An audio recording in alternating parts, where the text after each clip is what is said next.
Okay, YouTube. I felt like I needed to go on this journey to talk about many things.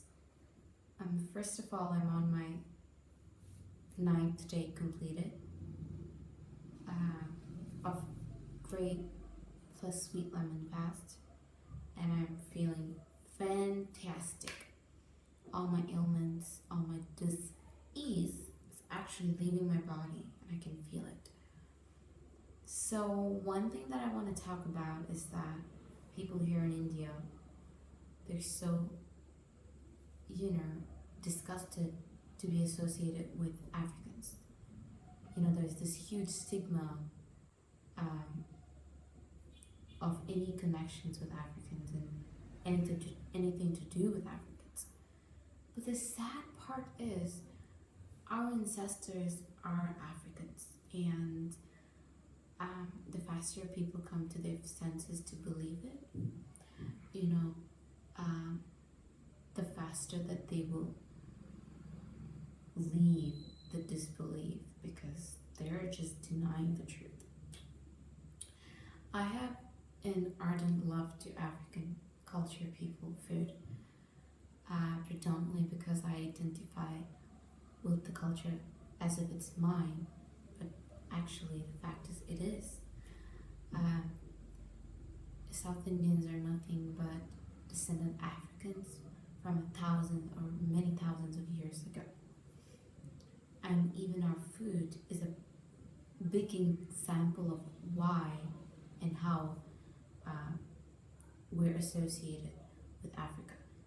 There's so many grains from there, like for example ragi, sorghum, so many grains, food, the way we pray to nature, everything is very similar to Africa.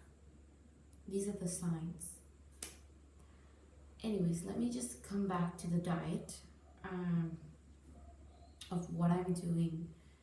So I'm actually mixing protocols of Dr. Morse, Dr. Sebi, and Sadhguru. So let me just start with Sadhguru and then I will go on to explaining the rest. So Sadhguru actually talks about how at least 40 to 50% of your diet should be raw, and too much protein from meat or cooked food causes you cancer or other ailments. He takes a very yogic Ayurvedic perspective on food, so he totally does not approve of garlic and onions in his diet. So I like that part, and I like what he has to say with that. And moving forward after this cleanse, I'm just gonna be all fruit, probably maybe a little bit of Dr. Sebi's cooked protocols, maybe a little bit of that, which I'm gonna go into shortly. So I love everything about Sadhguru. He's really right, he's correct. He says that when you put in a food, always, feel or, see how you're feeling and how you're moving. Like if you're agile and if you're active, that means the food is good for you.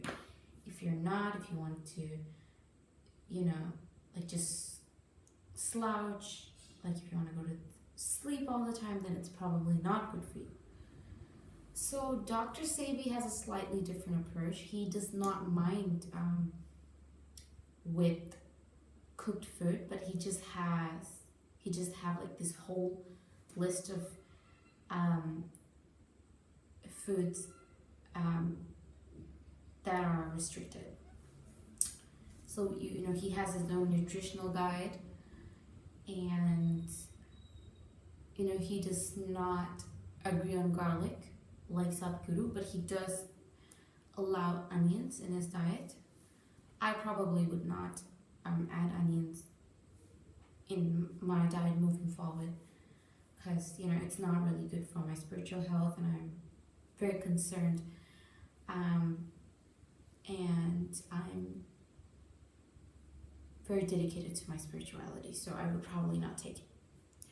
And then, there are so many nuts that he does not allow, like cashew nuts, almonds, groundnuts. The only nuts and seeds that he allows are sesame seeds, walnuts, and Brazil nuts. These are the 3 nuts that he allows. I honestly don't know how to feel about this. Obviously, I would take sesame seeds, sesame oil at any extent because I know how good it's for you. But I have a different perspective on groundnuts because groundnut is my ancestral food. And actually Sadhguru talks about it. People in India, especially the South Indians, and all over India, we thrive with groundnuts. So I probably take that, into my diet. I'm not sure about seeds though. I would probably just stick to Dr. Sebi's perspective. And Dr. Sebi does not allow any oil, only sesame, grapeseed, which is used for cooking, and avocado. And things like coconut oil and olive oil can be used as a dressing, but not to cook. But in our Vedic perspective, ghee is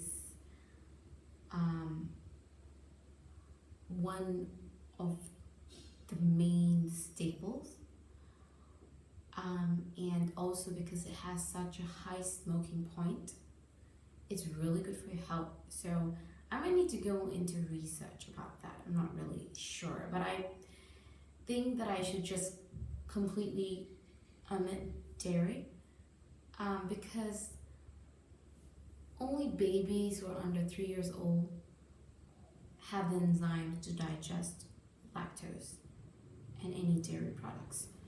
So we adults drinking and eating milk and other dairy products is absolutely obnoxious.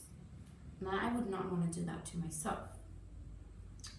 I want to live a vibrant life, and I think that just kind of mixing in different protocols that you associate with different people is going to help you. And Dr. Morris is the same thing. He actually talks about how raw diet is really good for you. You just have to come up with your own list. Actually, I'm going to come up with my own list, and I'm going to post it on YouTube, and I'm going to talk about my health. I had perioral dermatitis, which means I had like rashes, around my mouth and on top of my eyelids, and I would have inflammation that makes me not sleep at night and gives me this constant discomfort that went away. And I used to have follitis on my head. Everything went away with raw. But if I do need to have some cooked, I would probably just mix Dr. Sebi's and Sadhguru's approach.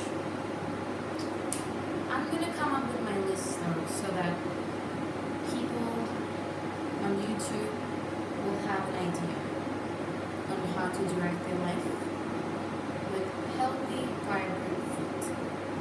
So thanks for tuning in. If you have any questions, you can post them below and I will address them when I have time. So thank you guys for tuning in, and have a nice day.